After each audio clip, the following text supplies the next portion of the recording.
दोस्तों आज जिस स्टॉक की चर्चा मैं आपके सामने करने वाला हूं उस स्टॉक का नाम है JSW इंफ्रा लिमिटेड और 1.31% की स्टॉक में आज गिरावट देखने को मिल रही है, जबकि जो निफ्टी है यानी बाजार है वो एक शानदार रिकवरी की ओर आगे बढ़ रहा है।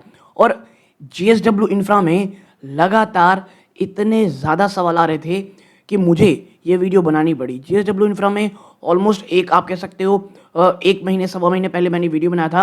अभी JSW इंफ्रा में वीडियो बनाने का मकसद ये है 52 वीक लो फ्रेश, आप जो कह सकते हो 52 वीक लो JSW इंफ्रा ने आज ही बनाया है 234 रुपीज़ एंड 60 पैसा का। और अब इस स्टॉक में आप कह सकते हैं थोड़ी बहुत मजबूती आई है कि भाई ओवरऑल मार्केट में पॉजिटिविटी है तो थोड़ी यहाँ भी आ गई है। अच्छा, डिस्क्लोजर रूप में मैं आपको बता दूं कि आज ही जब इसने एक नया 52 वीक लो बनाया है JSW इंफ्रा में, मेरी या मेरी फैमिली मेम्बर ने जिनके साथ मैं चर्चा करता हूँ खरीदने और बेचने की, एक नई शुरुआत, एक फ्रेश इन्वेस्टमेंट मैंने स्टार्ट की हुई है। एक और चीज़, JSW इंफ्रा में मैं जब आपसे कहता हूँ कि भाई मैंने खरीदारी की, इसका मतलब ये नहीं कि आप भी जाके खरीद लें कि यहाँ से गिरावट नहीं होने वाली है, क्योंकि JSW इंफ्रा आप सबको पता है, अगर मैं पुरानी व्यूअर हैं, मैं थोड़ा सा इस पर बायस्ड रहता हूँ क्योंकि मुझे ये बहुत ज़्यादा पसंद है। और जब ये अपने हाई से, मुझे मैं आपको बता दूँ पिछले एक साल में आप देखोगे तो इसने जो हाई लगाया है वहाँ से ये लगभग 30% ज़्यादा की गिरावट दिखा चुका है। इंडिया का second largest private port operator है। प्लस आने वाले समय में JSW इंफ्रा के साथ 3 ऐसी न्यूज़ जुड़ी हुई हैं जो आपको पता होना चाहिए। और मैं बता दूं इसमें 2 नेगेटिव टाइप की आपको लगेंगी और एक पॉजिटिव है, और पॉजिटिव जो न्यूज़ है वो कल या परसों शायद होने वाली है। तो यहाँ से क्या गिरावट हो सकती है? बिल्कुल हो सकती है। इवन यहाँ से आपको शायद JSW इंफ्रा में आपको बता दूं 200 के आसपास भी ऑन बैड डेज जाता हुआ दिखाई दे। और अक्टूबर 2026 में एक ऐसा इवेंट है जहां पर आप देखेंगे कि आपकी नज़र होनी चाहिए और एक मैसिव आप कह सकते हो ये चीज़ होगा इस पूरी की पूरी इंफ्रास्ट्रक्चर की, इसकी जर्नी में, स्टॉक मार्केट की। मैं क्यों बोल रहा हूँ, क्या पॉजिटिव है, क्या इश्यूज़ हैं, कौन सी वो चीज़ है जो यूएई में हुआ है जिसके कारण एक दिन में इसको गिरावट आ गई थी, और तमाम चीज़ों के ऊपर चर्चा करेंगे। JSW इंफ्रा में अगर आप निवेशित हैं या निवेश की सोच रहे हैं, यकीन मानिए ये वीडियो आपके बहुत बहुत ज़्यादा काम आने वाला है। आपसे बस एक दरख्वास्त है, इस वीडियो को लाइक कीजिए और उसके साथ ज़्यादा से ज़्यादा शेयर कीजिए। और अगर आपको इस प्रकार के वीडियोस किसी अन्य स्टॉक में चाहिए, उनका नाम कमेंट बॉक्स में भी ज़रूर बताइएगा। ओके, नाउ अब आते हैं एनालिसिस करके। सबको पता है ये कितना फ्रस्ट्रेटिंग हो सकता है जब हम ऐसी कंपनी को देखते हैं जिनके फंडामेंटल बहुत स्ट्रांग होते हैं लेकिन वो लगातार गिर रहे हों और फ्रेश लोस बना रहे हों। वाइल कॉलिंग JSW इंफ्रा का जो रिसेंट ड्रॉप आया है एक फुल ब्रोन क्रैश, ये थोड़ा ड्रामेटिक है। क्रैश देखो क्रैश है, लेकिन इस प्रकार की गिरावट हो गई कि सभी खत्म हो गया, ये गलत है। डाउनवर्ड जो प्रेशर है ना वो, लेकिन सही बात तो है। अब उसके पीछे के रीज़न क्या है, सबसे पहले आते हैं, देखो पहला है सर्जिंग इंटरेस्ट कॉस्ट। और ये मुझे लगता है अगर आप निवेशित हो रहे हो, और मैं इसमें भी फ्रेश इन्वेस्टमेंट मेरी या मेरी फैमिली ने स्टार्ट की है, तो यही एक चीज़ है जो मुझे देखनी है, जो आपको भी ट्रैक करना है। अगर इस चीज़ को ये कम नहीं कर पाते हैं तो फिर स्थिति बहुत डेंजर हो सकती है। आपको पता है ये कितने ज़्यादा मैसिव एक्सपेंशन प्लान में है, और जब आपका मुकाबला अडानी जैसी कंपनी के साथ हो रहा हो, आपको भले ही कर्जा लेकर के हो, लेकिन आपको बहुत दुगनी तीन गुनी तेजी से अपने आप को फैलाना पड़ेगा, और वही कंपनी कर रही है।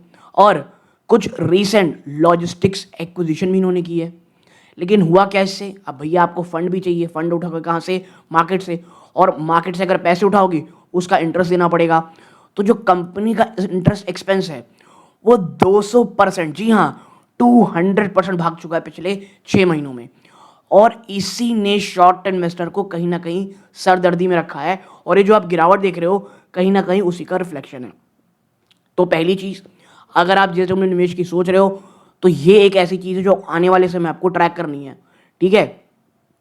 फिर द अर्निंग सॉफ्टनेस पैराडॉक्स, ये क्या है?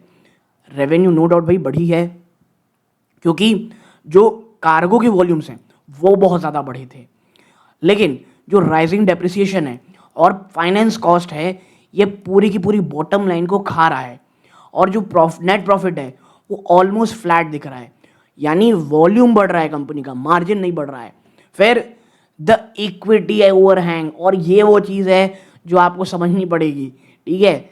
मार्केट को एक चीज़ पता है, एक बहुत मैसिव फ्लड ऑफ शेयर्स आने वाले मार्केट में जल्द ही, यानी एक बहुत बड़ा शेयर डाइल्यूशन आपको देखने को मिलेगा आने वाले समय में। इसकी हम चर्चा करेंगे दोस्तों शेयर होल्डिंग सेक्शन में। फिर है सेक्टर वीकनेस। देखो, mid cap transport infrastructure stocks हैं वो एक फेस कर रहे हैं जनरल करेक्शन ब्रॉडर मार्केट में, और जो जेएसडब्ल्यू इंफ्रा है ना, ये मोर शार्पली टूटा, यानी ज़्यादा टूटा है अपने पीयर्स के मुकाबले, क्योंकि इसमें जो प्रॉब्लम हो रही है वो है 200% का इंटरेस्ट कॉस्ट। अब देखो, आप कोई अडानी तो हो नहीं, फ्रैंकली स्पीकिंग, आपके ऊपर बहुत ज़्यादा कोई पॉजिटिविटी या कुछ आप कह सकते हो ना कि गवर्नमेंट सपोर्ट आपको मिलेगा नहीं, और आपको एक मैसिव फंड यहाँ पे करना ही पड़ेगा, और फिर मिडिल ईस्ट की वॉर आप पे एक और आ गई है, तो ये जो इंटरेस्ट कॉस्ट जो कह सकते हैं हाई रहने वाला है वो काफ़ी लंबे समय तक रहेगा ही रहेगा, ठीक है। तो मैं इसीलिए कह रहा हूँ आपको, ये एक वाकई इशू है। अगर आप ये तुम इंफ्रा कर इन्वेस्ट कर रहे हो और आपका विजन अगर मैं कहूँगा 6 से 1 साल का है, तो भाई इश्यूज आपको मिलेंगे। हाँ, आप ये सोच रहे हो इन द नेक्स्ट 3 ईयर्स, ये one of the best stocks है। अगर आपको लगता है कि भारत का इंफ्रा बढ़ता ही रहेगा, तो ये सबसे अच्छे स्टॉक्स में से एक मुझे लगता है। आपको क्या लगता है? आपको अपने वित्तीय सलाहकार से सलाह लेकर के बात करनी चाहिए ना।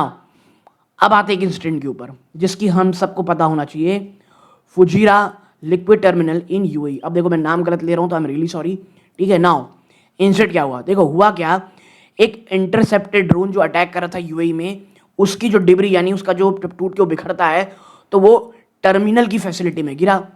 अब क्या हुआ, ये दिखा रहा था क्या, एक broader signal regional tension in West Asia, जहाँ पर ड्रोन और मिसाइल इंटरसेप्शन चल रहे हैं गल्फ में। अब इससे क्या हुआ, देखो एक जो स्टोरेज टैंक था ना, टोटल जो 15 टोटल टैंक थे उस फैसिलिटी में, वो डैमेज हो गया था, और एक फायर इंसिडेंट शुरू हो गया जो ट्रिगर करता है इम्पैक्ट। लेकिन इसको तुरंत ही अंडर कंट्रोल ले आया गया, और जो ऑन साइट सेफ्टी टीम थी और जो लोकल अथॉरिटीज़ थी, तो लेकिन 15 में से जो एक टैंकर था वो बर्बाद हो गया, नहीं 14 को आप ये कह सकते हो कि बचा लिया गया। और वो यही कहा जा रहा है, कंपनी ने जो रिमेनिंग 14 टैंक थे उसे सिक्योर कर लिया इमीडिएटली, वाइल एक टेक्निकल असेसमेंट लॉन्च की गई है टू इवेल्युएट स्ट्रक्चरल इंटीग्रिटी कैसी है कि ऑफ द अफेक्टेड टैंक। जो ओवरऑल टर्मिनल है जिसकी कैपेसिटी लगभग 4,65,000 क्यूबिक मीटर थी, वो लार्जली अभी भी ऑपरेशनल, यानी वहाँ कोई ऑपरेशन रुका नहीं था। लेकिन हाँ, एक इशू आया था, लेकिन इससे प्रॉब्लम ये हुई कि वाकई में जो अब लड़ाई है ये ऑपरेशंस को इशू में ला रही है। फिर क्या, फाइनेंशियल सेफगार्ड, जेएसडब्ल्यू इंफ्रा ने तुरंत कहा कि भाई देखो, अपनी सेबी डिस्क्लोजर में कि जो फैसिलिटी थी वो एक एडिक्वेट इंश्योरेंस कवरेज था उसका, जो वी कुड शुड मिटिगेट जो लॉन्ग टर्म फाइनेंशियल इंपैक्ट है उसको रिस्टोर किया जा सकता है। और इससे हुआ क्या, जिस दिन ये खबर आई थी उस दिन आपका स्टॉक गिर गया था। अब ये चीज़ हमारे मैटर में क्यों, हमारी जो एनालिसिस है उस पर मैटर क्यों करती है, तो देखो जियो पॉलिटिकल क्या होता है ना, this incident created Jio political risk premium on the stock. यानी अब जेएसडब्ल्यू इंफ्रा को क्या दिखा जा रहा है, अगर जियो पॉलिटिकल इशूज आएंगे तो उसका असर साफ साफ स्टॉक पर दिखेगा, और जब वॉर चल रही हो तो इसकी वैल्यूएशन थोड़ा सा नीचे ड्रैग कर लिया जाता है।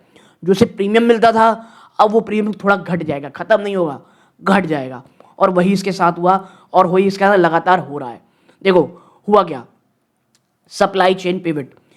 इंटरेस्टिंगली वाई ये जो नेगेटिव इवेंट था, जो कुछ एनालिस्ट थे जैसे जीएम फाइनेंशियल, उन्होंने नोट किया कि अगर स्ट्रेट ऑफ हॉर्मुज ज़्यादा डिस्ट्रप्शन दिखता है ना, तो पोर्ट जैसे फुजीरा वो एक्चुअली और ज़्यादा बन जाएंगे क्या, more critical as alternative hubs, ठीक है। यानी कि अब हॉर्मुज बस पता ही क्या चल रहा है, तो लोग इस टर्मिनल के थ्रू जाने की कोशिश करेंगे, even if they carry higher physical risk, ठीक है। फिर प्राइस लेवल की चर्चा हम कभी और करेंगे। अब आते हैं अपकमिंग कैटलिस्ट पे। देखो मैनेजमेंट ना करेंटली अप्रैल 7-9 से 2026, यानी आज है 6 तारीख, कल से लेकर के 9 तारीख के बीच मीटिंग विद इंस्टीट्यूशनल इन्वेस्टर कहाँ पे कर रही है, टोक्यो और कुआलालंपुर में। They will likely to be grilled on the restoration timeline for this tank और risk mitigation strategy for middle eastern assets. तो ये जब होगी ना तो मैनेजमेंट को बहुत सारा एक्सप्लेनेशन देना पड़ेगा, इन बड़े बड़े इंस्टीट्यूशंस के साथ में चर्चा करनी पड़ेगी, और मैं इसी कैटलिस्ट की बात कर रहा हूँ।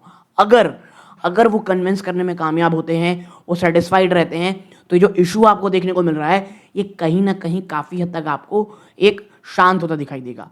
और मुझसे पर्सनली पूछोगे आप तो ये वन टाइम इवेंट था, और अब ये मुझे लगता है कि वहाँ की सिक्योरिटी को और ज़्यादा अपग्रेड कर दिया जाएगा और ज़्यादा तेज़ी कर दी जाएगी वहाँ पे।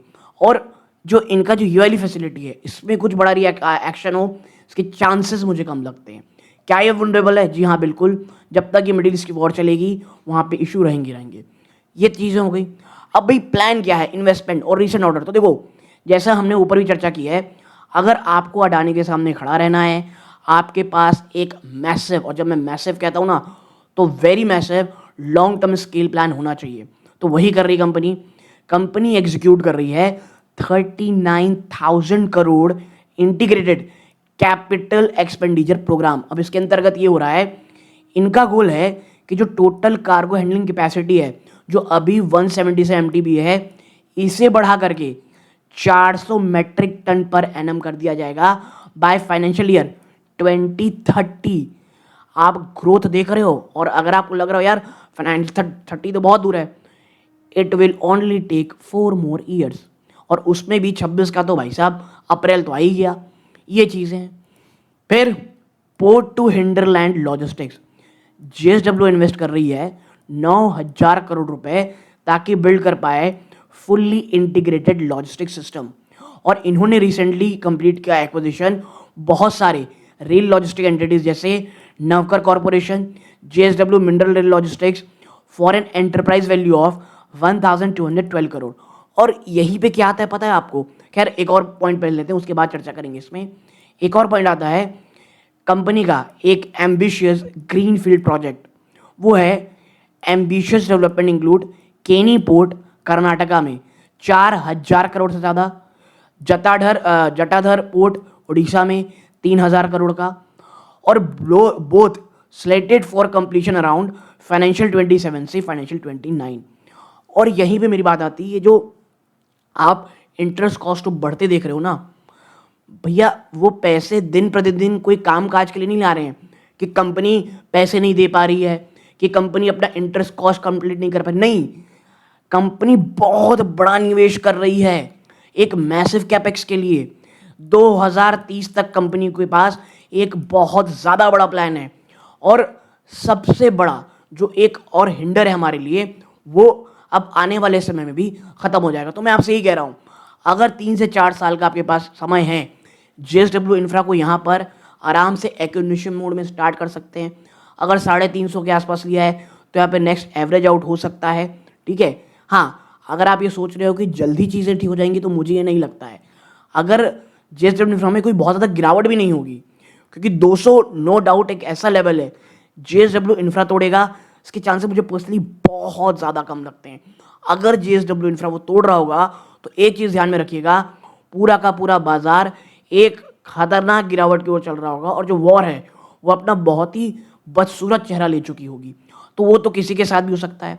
रीसेंट ऑर्डर भी हुआ है, देखो in a flip rolls JSW group recently place की थी supply order 357 crore to Texmaco rail सिक्योर कर पाए rail equipment to support industrial logistics and freight movement. ठीक है, तो कंपनी ने ऑर्डर भी दिया जेएसडब्ल्यू ग्रुप ने, तो ये जेएसडब्ल्यू इंफ्रा के बहुत काम आएगा।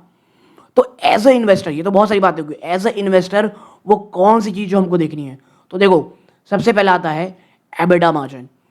क्या कंपनी मेंटेन कर पाएगी इनका जो पोर्ट का एबिटा मार्जिन है around 50% mark, while scaling up lower margin logistics business. देखो अभी पोर्ट का जो धंधा होता है वो बहुत अच्छा होता है, लेकिन वहीं जो लॉजिस्टिक्स का बिजनेस होता है, नहीं पोर्ट से सामान को लेकर के जाना, वो बहुत ही लो मार्जिन वर्क है। तो क्या ये कंपनी इस लो मार्जिन वर्क को, क्योंकि लॉजिस्टिक कंपनी ने खरीदी हुई है, उसके बावजूद इस 50% मार्क को कंट्रोल कर पाएगी? फिर आता है दूसरा, इनका पारादीप पोर्ट वॉल्यूम। हमको ये देखना है कि जो कार्गो ग्रोथ है पारादीप में, जो आयरन ओर और कोल टर्मिनल है, जो एक्सपीरियंस कर रहे थे पिछले कुछ समय में वॉल्यूम शॉर्टफॉल्स, और यही कारण है जो पिछले क्वार्टर था नंबर का, जेएसडब्ल्यू इंफ्रा का, वो कहीं ना कहीं थोड़ा सा अपने पैसों को, रेवेन्यू को लेकर के इशू में आया था। Early due to subdued exports market, तो ये चीज़ आपको ट्रैक में रखनी है। फिर डेट टू एबिटर रेशियो, क्या मैनेजमेंट मेंटेन कर रहा है एक comfortable debt profile around 2.20 times या उससे कम, but ensuring interest cost don't balloon further is the की।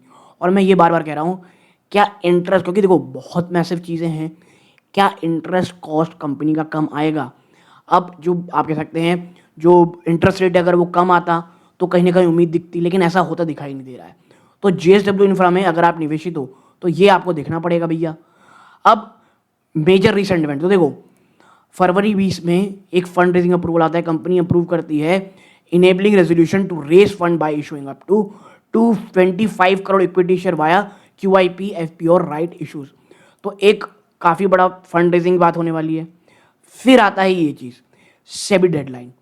कंपनी अक्टूबर 2023 में लिस्ट हुई थी और सेबी ये कहता है कि जो भी लिस्टेड कंपनीज हैं उन्हें 25% मिनिमम पब्लिक शेयर होल्डिंग रखनी पड़ेगी विद इन 3 ईयर्स। इसका मतलब प्रमोटर के पास अक्टूबर 2026 का समय है। कंपनी ऑलमोस्ट 83 से 84% स्टेक आज भी रखती है और इसे घटा करके 75% करना है। तो जो बड़े इन्वेस्टर हैं ना, वो यही देख रहे हैं कि जब अक्टूबर में इसका समय आएगा तब तक आप देखोगे एक बहुत ही बड़ा बाढ़ आने वाली है। और होता क्या, जब इतना भयंकर स्टॉक आता है तो जो लिक्विडेशन है वो बहुत बढ़ता है और जो स्टॉक है उसमें बहुत ज़्यादा प्रेशर आता है और गिरावट बहुत होती है। उस समय जब आप देखोगे अक्टूबर के बाद गिरावट आएगी, एक बड़े मैसिव बड़े बड़े जो इन्वेस्टर है उस समय बहुत बड़ी मात्रा में वहाँ पर आते हुए आपको दिखाई देंगे। ओके, तो ये कुछ इवेंट्स हैं जो आपको दिख रहे हैं। जेएसडब्ल्यू इंफ्रा मैं फिर कहूँगा, ये कोई बहुत ही गंदा स्टॉक हो कि मैनेजमेंट फेल हो गई है, नहीं नहीं भाई, सब बहुत अच्छा है। प्रॉब्लम ये है अभी कुछ स्ट्रक्चरल चेंज, कुछ इश्यूज और वॉर के कारण आपको परेशानी देखने को मिल रही है। आने वाले 2 से 3 सालों में आप देखेंगे कि जेएसडब्ल्यू इंफ्रा जो इस लेवल में एक्यूमुलेट कर रखे होंगे उन्हें काफ़ी अच्छा रिटर्न देता हुआ दिखाई देगा। ठीक है, हाँ, कब नहीं देगा? अगर आप कह रहे हो मुझसे आपका 2030 का प्लान है कि आपको अपना जो कार्गो वॉल्यूम है 177 MTPA से 400 तक करके ले जाना है, आप ये इसकी बजाय कर लेते हो मात्र, कह सकते हो भाई 250 कर पाया, 300 कर पाया, वो उतना ही निगेटिव होगा। ठीक है, तो अगर ऐसा कुछ हो जाता है तो ही, वरना अगर एक नॉर्मल भी तेजी से चढ़ेगा तो स्टॉक मुझे पर्सनली यहाँ पे ठीक ठाक लगता है। लेकिन हाँ, ये मेरी राय है, आप कोई भी खरीदारी की काम करें प्लीज़ अपने वित्तीय सलाहकार की सलाह ज़रूर लीजिएगा दोस्तों। यहाँ तक जुड़े रहे, बहुत बहुत धन्यवाद। ये वीडियो बंद है। जय हिंद दोस्तों।